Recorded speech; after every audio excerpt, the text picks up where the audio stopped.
बच्चों कैसे हैं आप सभी। आई होप आप लोग अच्छे होंगे और आपकी 7th क्लास की साइंस की पढ़ाई भी अच्छी चल रही होगी। मैं आप सभी से कहना चाहती हूँ कि जो अगर आप इस चैनल पे फर्स्ट टाइम विजिट कर रहे हैं तो मैं आपको ये बताना चाहती हूँ कि सुचिता साइंस पॉइंट इस चैनल के ऊपर क्लास 6, 7, 8 साइंस की वीडियोस अपलोड की जाती हैं, जिसके अंदर हम चैप्टर वाइज पार्ट वाइज जो है हम टॉपिक को मैं आपको बताती हूँ। ठीक है, तो अगर आपको पहले के चैप्टर्स भी समझने हैं तो प्लीज पहले आप प्लेलिस्ट में जाइए और वहां पे आपको क्लास वाइज और चैप्टर वाइज वीडियोस मिल जाएंगी, उसे आप देखिए। ओके, और अगर आपको ये चैनल पे वीडियोस अच्छा लग रहा है, कंटेंट अच्छा लग रहा है तो आप प्लीज अपने और भी दूसरे दोस्तों को, फ्रेंड्स को, रिलेटिव्स को शेयर करें। ओके, तो इसी के साथ में हम आज का वीडियो स्टार्ट करते हैं। और जैसा कि आपको पता है कि हमारा चैप्टर नंबर 4 हम देख रहे थे, जिसका नाम है acid, basis and salt. Okay, तो एसिड, बेस एंड सॉल्ट के बारे में हमने फर्स्ट वीडियो के अंदर इसका इंट्रोडक्शन देखा था और आई होप आपको समझ में आया होगा।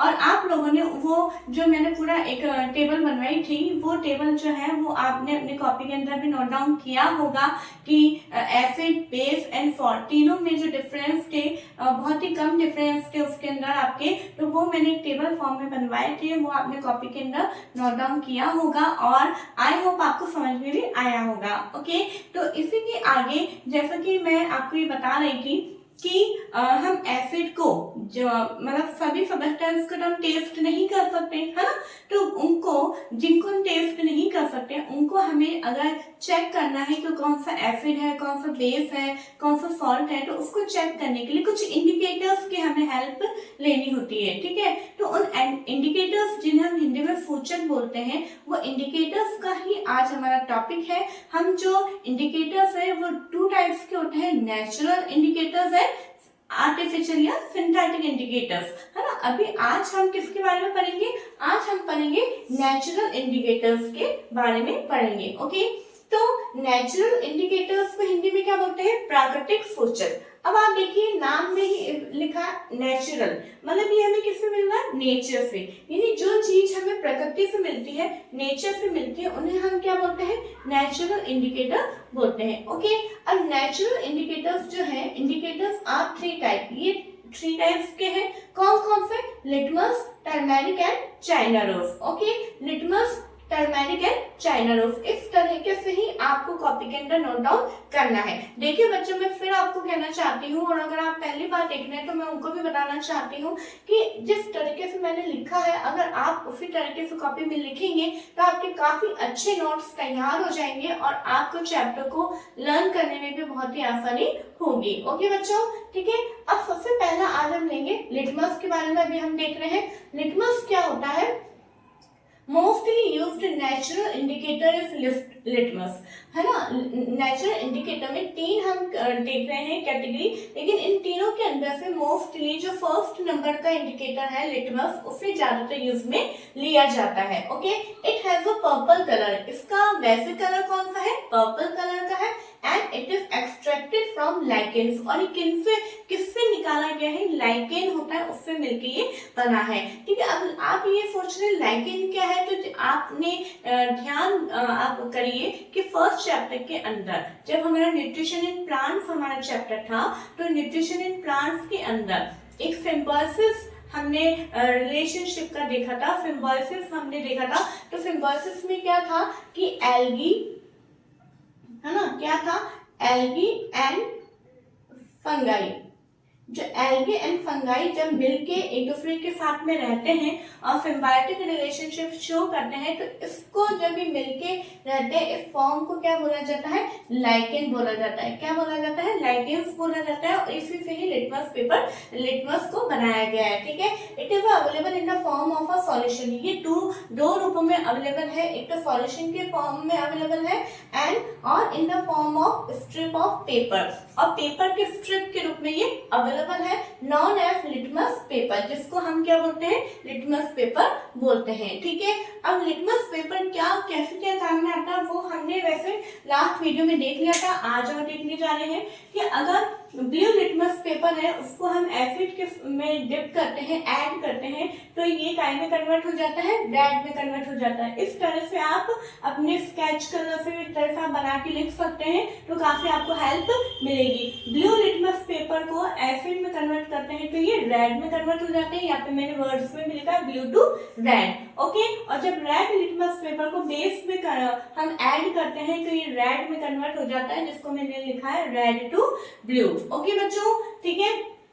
अब आप यहाँ पे देखिए, जब हमने देखा था, हमने सॉल्ट के लिए अपन ने देखा था कि वो सॉल्यूशन जिसके अंदर जो ब्लू लिटमस पेपर पे भी कोई चेंज नहीं होता है, रेड लिटमस पेपर पे भी कोई इफेक्ट नहीं आता है, ठीक है, उसको हमने क्या बोला था, न्यूट्रल बोला था। क्या बोला था, न्यूट्रल बोला था। तो यहाँ पे न्यूट्रल सॉल्यूशन की डेफिनेशन क्या है, the solution which do not change the colour of either red और ब्लू लिटमस, वो सॉल्यूशन जिसके अंदर रेड और ब्लू दोनों ही लिटमस पे कलर चेंज नहीं होता है, are known as neutral solution. इनको हम क्या बोलेंगे, न्यूट्रल सॉल्यूशन बोलेंगे। The substance are neither acidic nor basic, ये सब्सटेंस ना ही एसिडिक होते हैं और ना ही बेसिक होते हैं। और जैसे कि मैंने पहले भी बताया था, न्यूट्रल सॉल्यूशन को हिंदी में बोलते हैं उदासीन,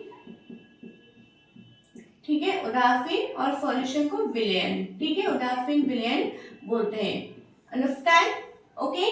अब देखिए, ये आपके चैप्टर के अंदर टेबल नंबर 5.2 है, जो कि मैं यहाँ पे मतलब 5.2 टेबल दिया हुआ है, और उसके अंदर ये हेडिंग्स आपको वहाँ पे लिखी हुई है केवल, है ना, लेकिन उसके ऊपर कुछ सॉल्यूशंस के नाम लिखे हुए हैं। इन सॉल्यूशंस के ऊपर हम red litmus paper and blue litmus paper को हम जब ऐड करके देखेंगे तो उसका हम इफेक्ट देखते हैं कि क्या होता है, ठीक है। तो वही मैं आपको यहाँ पे थोड़ा मैंने बना के लिखा है, और आपको क्या करना है, आपके बुक में तो वो टेबल बहुत छोटी भी बनी हुई, तो वो तो उसमें तो नहीं आएगा, है ना। आपको अपना नोट कॉपी है जो अपनी साइंस की आपने बनाई होगी, मुझे पूरा विश्वास है, अगर नहीं बनाई है तो आपको बनानी है, ठीक है, तो उसके अंदर आपको ये पूरा लिखना है, ठीक है। अब देखिए, जैसे टैप वाटर है, टैप वाटर यानी नल का पानी, इसके ऊपर जब हम रेड लिटमस पेपर इसके अंदर डिप करते हैं तो इस पर कोई भी इफेक्ट नहीं आता है, लेकिन और ब्लू लिटमस पेपर भी जब हम इसके अंदर डिप करते हैं तो तब भी इसके अंदर कोई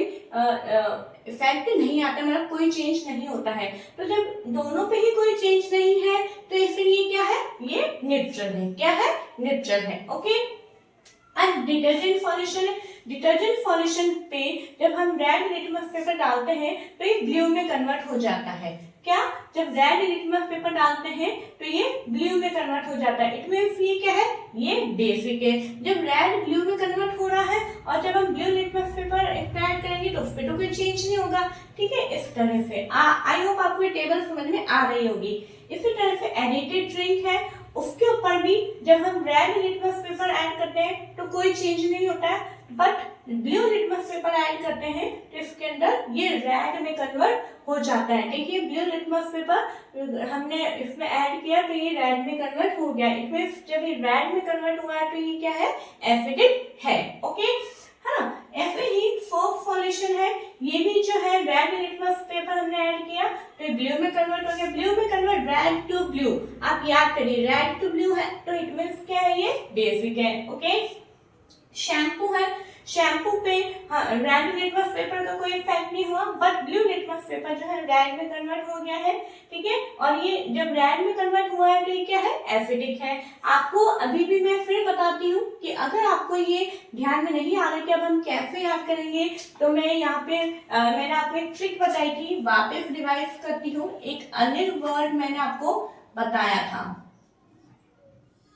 ठीक है, अनिल वर्ड मैंने यहाँ पे आपको बताया था कि आप अनिल वर्ड से आप याद कर सकते हैं। अनिल से मैं फिर बताना चाहूंगी, अ से हमारा होता है अम्ल, नी से होता है हमारा नीला, और ल से होता है हमारा लाल, यानी जो अम्ल है वो नीले को लाल करता है। अब अम्ल क्या है, अम्ल जो है हम एसिड का ही हिंदी मीनिंग अम्ल होता है, ओके। आई होप आपको ये समझ में आ गया होगा। तो इस तरह से आप याद कर सकते हैं, है ना। इसी तरह से हम कॉमन फॉल्ट सॉल्यूशन को देखते हैं। कॉमन फॉल्ट सॉल्यूशन जो है हमने उस दिन भी देखा था कि इस पे ब्लू लिटमस पेपर और रेड लिटमस पेपर किसी का भी इफेक्ट नहीं आता है, तो इट मींस ये क्या है, न्यूट्रल है। ओके, अब शुगर सॉल्यूशन है, शुगर सॉल्यूशन पे भी दोनों पे ही कोई इफेक्ट नहीं आता है, इसलिए ये भी न्यूट्रल है। ओके, अब यहाँ पे देखेंगे हम विनेगर। विनेगर का मैंने पहले भी बताया था, विनेगर चूंकि एक एसिड है, इस पे रेड लिटमस पेपर पे तो कोई इफेक्ट नहीं होगा, परंतु जब हम ब्लू ऐड करेंगे तो रेड में कन्वर्ट हो जाएगा और ये एसिडिक हो जाएगा। ओके, ऐसे ही बेकिंग सोडा सॉल्यूशन है, ये भी क्या था, हमारा बेस था, तो जब इसमें हम रेड लिटमस पेपर डिप करते हैं तो ब्लू में कन्वर्ट हो जाता है, परंतु ये ब्लू लिटमस पेपर का इस पर कोई इफेक्ट नहीं आता है और ये क्या कहलाएगा, बेसिक कहलाएगा। ठीक है, मिल्क ऑफ मैग्नीशिया, ये भी बेस है, एक रेड टू ब्लू में कन्वर्ट होता है, ब्लू लिटमस पेपर का पे कोई इफेक्ट नहीं है और इसका इंटरफेरेंस क्या होगा, बेसिक। ऐसे ही हमारा वॉशिंग सोडा सॉल्यूशन और लाइम वाटर। लाइम वाटर को मैंने आपको बताया था, चूने का पानी बोला जाता है इसको। ठीक है, इन दोनों पे भी जब हम रेड लिटमस पेपर ऐड करते हैं तो ब्लू में कन्वर्ट होते हैं, ब्लू लिटमस पेपर पे कोई इफेक्ट नहीं आता है और ये दोनों ही क्या है, बेस है, तो इनका नेचर क्या होगा, बेसिक होगा। ठीक है बच्चों, आई होप आपको ये समझ में आ रहा होगा। अब ये जो टेबल है आपको कंप्लीट करनी है, क्योंकि इसमें से कोई से भी को एग्जाम्पल को लेके पूछा जा सकता है। ठीक है, फॉर एग्जाम्पल आपसे पूछ लिया डिटर्जेंट सॉल्यूशन।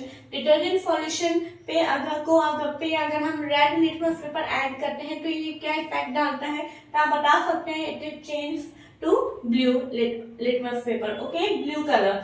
तो आप इस तरह से आप ये बता सकते हैं कि 12 एग्जाम्पल्स हैं और इसमें 12 क्वेश्चन से ज्यादा इसमें बन सकते हैं, है ना बच्चों। तो आपको ये बनानी है। तो आप इससे पहले कि हम आगे चलें, आप इसका एक स्क्रीनशॉट ले लीजिए ताकि हम आगे के टॉपिक को भी कवर कर सकें। ओके,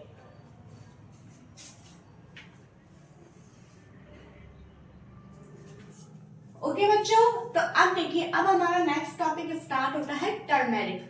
हमने लिटमस के बारे में पढ़ लिया है, टर्मेरिक को हिंदी में हल्दी बोलते हैं, आप सभी जानते हैं। ठीक है, तो टर्मेरिक जो है वो एक पाउडर फॉर्म में होता है, लेकिन अब अपन देखते हैं हमें उसको एज अ इंडिकेटर हमें लेना है, तो हमें पहले उसका सॉल्यूशन बनाना पड़ेगा।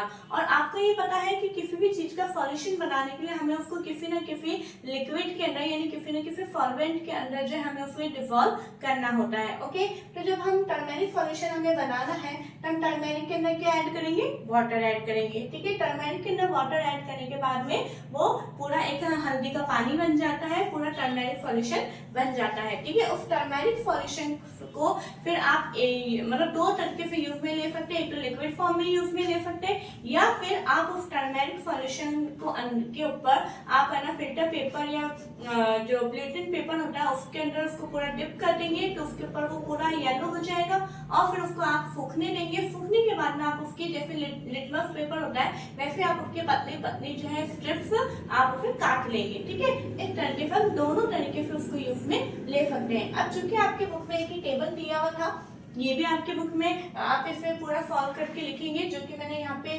सॉल्यूशन लिखा है। जैसे कि लेमन जूस है, लेमन जूस पे टर्मेरिक का क्या इफेक्ट होगा, कुछ भी इफेक्ट नहीं होगा। और ये रिमार्क क्या है, जब इसके ऊपर कुछ भी इफेक्ट नहीं हुआ है तो या तो ये एसिडिक होगा या फिर ये न्यूट्रल होगा। ओके, नेक्स्ट आता है हमारा ऑरेंज जूस। ऑरेंज जूस के अंदर भी कोई भी इफेक्ट नहीं होगा, तो इट मींस ये एसिडिक या फिर न्यूट्रल है। और विनेगर, विनेगर में भी कोई इफेक्ट नहीं होगा। अब आता है हमारा milk of magnesia. Milk of magnesia जब है, इसके अंदर जब हम टर्मेरिक को यूज में लेते हैं तो ये रेड में कन्वर्ट हो जाता है। रेड में कन्वर्ट होता है तो इट मींस ये क्या है, बेसिक है। ओके, अब बेकिंग सोडा, बेकिंग सोडा पे भी जब हम ये अप्लाई करते हैं तो ये भी रेड में कन्वर्ट होता है, और रेड में कन्वर्ट होता है तो ये बेसिक में होगा।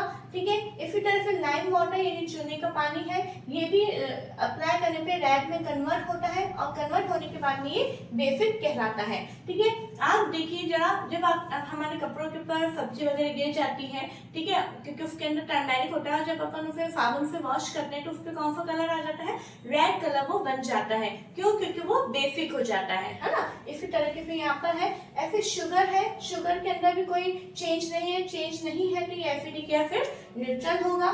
कॉमन सॉल्ट है, इसके अंदर भी कोई भी चेंज नहीं आएगा टर्मेरिक का, तो अगर चेंज नहीं है तो ये भी एसिडिक और न्यूट्रल होगा। ठीक है, टर्मेरिक का बस आपको इतना ही दिया हुआ था। टर्मेरिक के अंदर बस क्वेश्चन कहाँ से बन सकते हैं, इसी टेबल में से क्वेश्चन बन सकते हैं, और कुछ इसके अलावा कहीं और से क्वेश्चन बनने की कोई भी उम्मीद नहीं है। ठीक है बच्चों, अब हमारा नेक्स्ट इंडिकेटर आता है चाइना रोज। चाइना रोज जो है एक फ्लावर है, आपने देखा होगा गुड़हल का एक पेड़ होता है जिसके अंदर रेड कलर के फ्लावर्स होते हैं, जिसमें से इस तरह से वो निकला हुआ होता है ना। तो इसको हम जैसे इंडिकेटर में यूज में लेंगे, चाइना रोज या फिर गुड़हल के पेटल्स, यानी जो उसकी रेड कलर की पत्तियां जो होती हैं फ्लावर के ऊपर, जिन्हें हम पेटल्स बोलते हैं, वो लेंगे और उसको हम वार्म वाटर यानी गुनगुने पानी के अंदर हम उसे पूरी तरह से डिप कर देंगे। डिप करने के बाद हम देखते हैं कि उसका कलर जो है वो उसके अंदर वाटर के अंदर पूरा आ जाता है, पूरा डिवॉल्व हो जाता है, और वो चाइना रोज इंडिकेटर की तरह काम में आता है। ठीक है, अब चाइना रोज इंडिकेटर का जो ये सॉल्यूशन बना है, जो इंडिकेटर बना है, उसका एक ही क्राइटेरिया है कि जब इस चाइना रोज इंडिकेटर को हम एसिड के साथ में ऐड करते हैं तो ये डार्क पिंक कलर, जिसे हम मेजेंटा भी बोलते हैं, वो कलर देता है। ध्यान, ये याद रखने वाली बात है, इसलिए मैंने इसको इस तरह से लिखा है कि चाइना रोज को जब हम एसिड के साथ अप्लाई करते हैं तो ये डार्क पिंक कलर देना चाहिए। अगर वो डार्क पिंक कलर नहीं दे रहा है तो इट वो एसिड नहीं है। ठीक है, इसी तरह से अगर चाइना रोज अगर बेस के साथ कर रहा है, ऐड हो रहा है, तो ये ग्रीन कलर देता है, और अगर वो ग्रीन कलर नहीं दे रहा है तो इट मींस वो बेस नहीं है। ठीक है, अब यहाँ पे भी आपकी एक टेबल दी हुई है, उसका भी सॉल्यूशन मैंने यहाँ पे लिखा है। टेस्ट सॉल्यूशन है इनिशियल कलर और फाइनल कलर। यहाँ पे आप देखिए इनिशियल कलर यानी पहले जैसे जैसे हम उसके अंदर वो ऐड करते जाएंगे इंडिकेटर, पहले दूसरा कलर आएगा, फिर फाइनल कलर निकल के आएगा। ठीक है, तो जब शैम्पू है, शैम्पू के अंदर हम चाइना रोज इंडिकेटर ऐड करेंगे तो पहले वो मिल्की कलर देगा, मिल्की, और धीरे धीरे जब हम उसके अंदर और ऐड करेंगे तो वो ग्रीन कलर में कन्वर्ट हो जाएगा। चूंकि ग्रीन कलर में कन्वर्ट हो रहा है, ग्रीन कलर है, तो इट मींस क्या है, ये बेस है। क्लियर, समझ में आ गई बात आपको। ऐसे जो लेमन जूस है, यहाँ पे शैम्पू देखिए डाइल्यूट फॉर्म में लिया हुआ है। ओके, लेमन जूस जो है वो डर्टी वाटर देता है, पहले उसका कलर मतलब गंदा पानी जैसा होता है, फिर उसके बाद में वो मेजेंटा कलर देता है। ऐसे सोडा वाटर है, वो कलरलेस होगा और ग्रीन कलर देगा। ठीक है, sodium hydrogen carbonate solution, vinegar जो ये है सोडियम हाइड्रोजन कार्बोनेट, ये भी कलरलेस है और ये भी ग्रीन कलर देगा। विनेगर है, वो भी कलरलेस होता है पहले, फिर मेजेंटा कलर देता है। ठीक है, ऐसे ही शुगर सॉल्यूशन जो है वो भी कलरलेस है और इसके ऊपर कोई भी इफेक्ट नहीं आता है। कॉमन सॉल्ट सॉल्यूशन है, ये भी कलरलेस है और इस पे भी कोई भी चेंज नहीं आता है। तो इट मींस आपको ये सारे जो सॉल्यूशन यहाँ पे दिए हुए हैं वो आपको यहाँ पे अपने बुक के अंदर फिल कर लेनी है टेबल्स को, और आपको इनको याद भी करना है, क्योंकि जो है कहीं ना कहीं कुछ कुछ इंपॉर्टेंट है, जैसे लेमन जूस हो गया, विनेगर हो गया, कॉमन सॉल्ट सॉल्यूशन हो गया, ये कुछ चीजें जो इंपॉर्टेंट है वो आपके एग्जाम में पूछी जा सकती है। ओके बच्चों, तो आप इसका भी स्क्रीनशॉट ले लीजिए।